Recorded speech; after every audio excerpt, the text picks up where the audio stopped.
Michael sat on the edge of the bed. He was enjoying one of his favorite activities, watching. His wife of 30 years now, who was getting ready for an evening of dinner and then dancing. This time was different from all the others. This time, as he enjoyed watching her, he was almost overwhelmed with sadness. She's prettier tonight than she's ever been in all the time I've known her, he thought. Dawn was going to turn 50 tomorrow, and since they had planned a family party to celebrate her birthday with her 2 children and their families, this evening was going to be a private celebration, just for the 2 of them.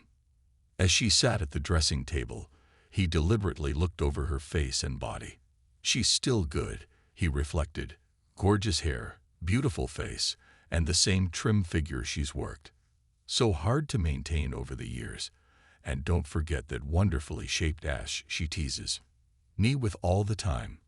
He felt his pride and love for her deeply, and then sadness crept back into his heart.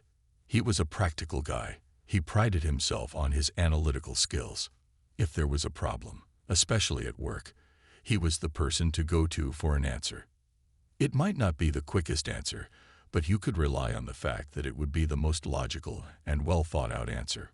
Unfortunately, that was why he sat on the edge of the bed in their bedroom and watched with a heavy heart as his wife got ready for the evening. Is this really the last time I get to enjoy her doing this? I still love her with all my heart, body, and soul. What did I do wrong?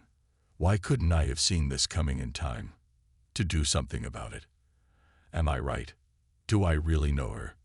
The questions seemed to roll over and over in his head, and then back again, as if they were ripples across a pond. He knew that this evening would be the most important crossroads in his life. The turning would be for him either a new beginning or the end of his life as he now knew it. He had been planning this for over 2 weeks now, and this evening was the perfect opportunity for him to have the most important conversation of his life between him and his wife. He had spent countless hours trying to figure out how they had gotten to this point in their marriage. He had discovered so many things over the past few weeks.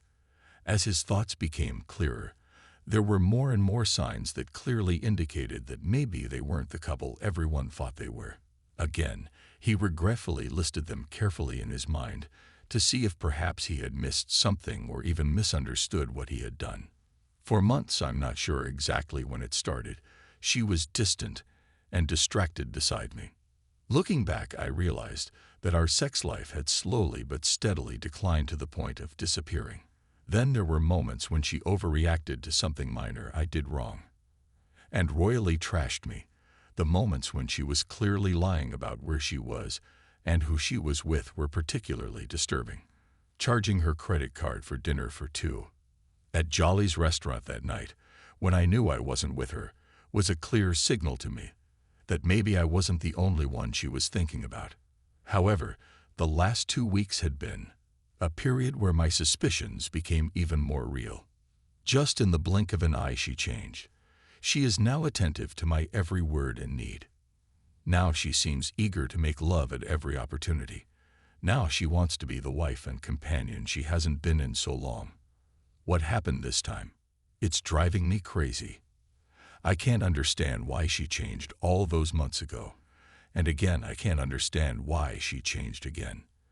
But in each case, it's obvious to me that neither woman is the woman I married and loved all those years ago. Where has this wonderful, caring, and loving woman gone? And will I ever be able to find her again? What it is about this woman I don't know, and what led to her creation. I don't like either of these 2 women. That's enough. That's enough. It's time to put this show on tour, as they say. Honey, I just want to tell you how much I love you, and how much I love looking at you. Mike said, "You are so beautiful, baby girl. You know I love and adore you. I've always loved you, and always will." Dawn looked in the mirror at Mike's reflection with a curious expression on her face. "Thank you, Mike. I don't know what prompted you to say that, but I want you to know that I love you just as much." Dawn looked at her husband carefully. "I wish I knew what's been bothering him so much lately. It seems the more I try to work on our relationship, the more withdrawn and aloof he seems." With a mental sigh, She thought, I just have to keep trying. I'm not going to give up on us. I just love him so much, and I want him to love me the same way. I wonder if you really do love me as much as I love you, Mike muttered quietly.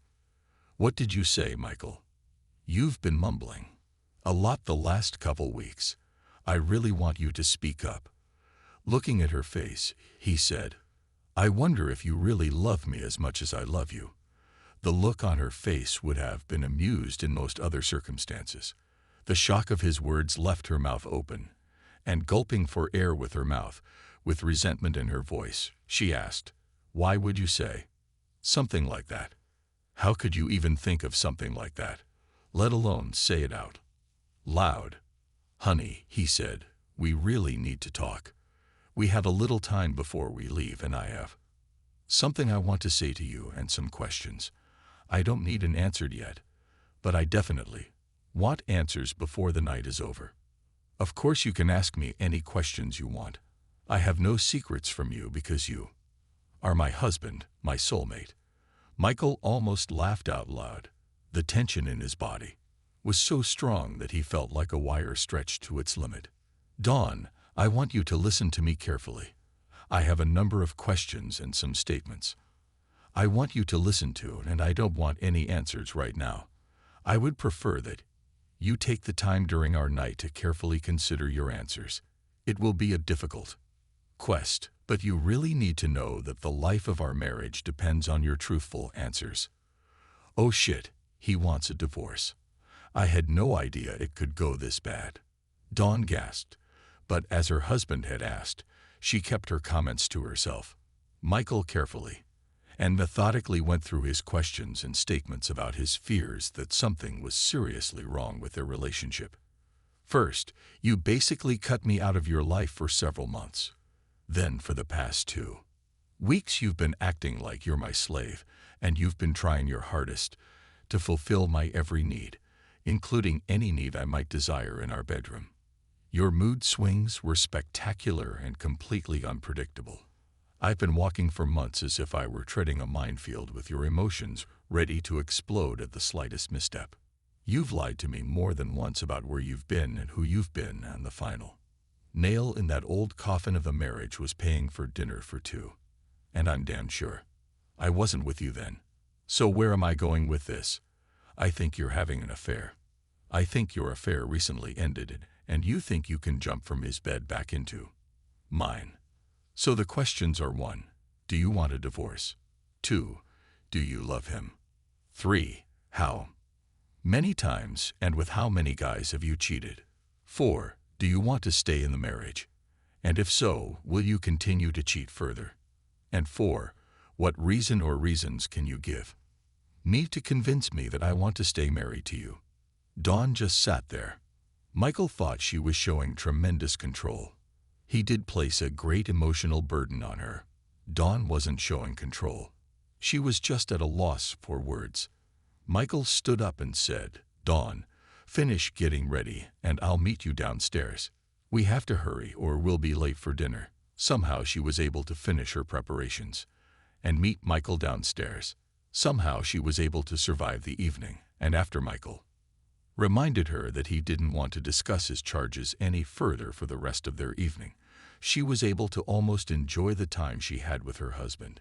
She did have too much to drink, and by the time they got home, she was only ready for sleep and nothing else. She was mentally exhausted, and having consumed alcohol, knew she was in no condition to continue the conversation with her husband, so she complained of fatigue and a headache. She quickly changed into her nightgown and climbed onto her side of the bed. Fortunately for her, she fell asleep instantly. Michael decided that he would postpone the discussion until morning and, wasting no time, went to bed. And surprisingly, he was able to fall asleep quickly and slept soundly all night. The next morning, Michael got up first, took a shower, went to the kitchen, and started making breakfast. He started making coffee. First, as he knew from years of experience that Dawn would come in soon, as she almost always did, because she wasn't the type to stay in bed for long. When she entered the kitchen, he was sitting at the table. "Can I get you a cup of coffee? Do you want some toast or something?" "Yeah, I want coffee, Michael. Thanks for the offer, but I don't think my stomach's ready for anything yet.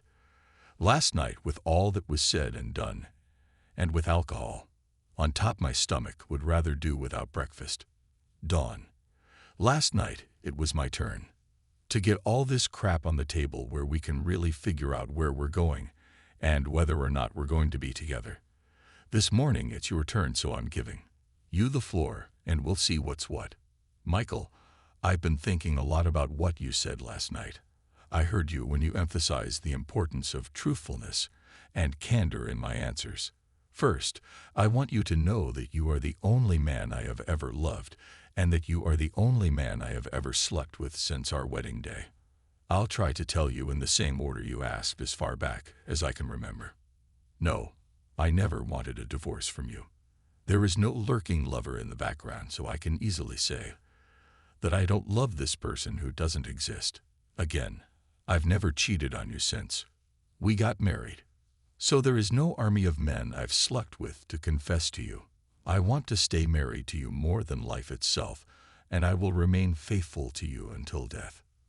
Finally, do us part. That credit card charge was just a business dinner that you either forgot about or worse, I forgot to mention to you. Finally, the only reason you would want to stay married to me is because I love you. I love only you with all my heart, body, and soul. It's my fault for being away from you for so long, and it's also your fault for being away from me. I believe we both went through a dry spell in our marriage and just didn't realize it at the time. Lately, I've started to realize again why I love you, and for the past 2 weeks I've been trying to smother you with my love. It was my way of reigniting a fire that we had let almost go out." Michael looked up into Dawn's face, looking her straight in the eye. Dawn met his gaze with a calm face and never flinched once from his direct stare. "Michael, you should know that I love you and only you." Michael continued to stare at his wife. Then his face slowly changed. The expression of deep sadness and loss grew and grew until he looked like he was going to just die. "Michael, what's wrong? Are you sick?" Dawn was getting more anxious by the second. "Do I need to call 911? Finally, Michael began to speak in a low, monotone voice. "Dawn, I love you with all my heart and soul. I was hoping that we could finally be honest with each other. I think you just can't or won't. Be honest with me. I gave you every opportunity because I really wanted to stay married to you for the rest of our lives." Mike's voice began to grow stronger, and it was easier to hear the note of anger in his tone. "Unsure, I did everything I could to save our marriage, and I know you didn't do your part." Michael reached into his desk drawer, pulled out a large manila paper envelope and handed it across the table to his wife. "Dawn, I still love you, but love is not enough, and I don't want to be your husband anymore. I filed for divorce. You need a lawyer. I don't want to see you or talk to you ever again. I'm going to pack some things and I'll be leaving soon. I must say I am sorry. But as I don't believe you are sorry, I see no reason to think so. You made your bed, and now you'll have to sleep in it without me forever." Michael slowly got up and went straight upstairs, where he began to gather his clothes and toiletries. He had already gotten a hotel room, and on the advice of his attorney had made all the necessary financial arrangements to begin separating himself from his soon-to-be ex-wife.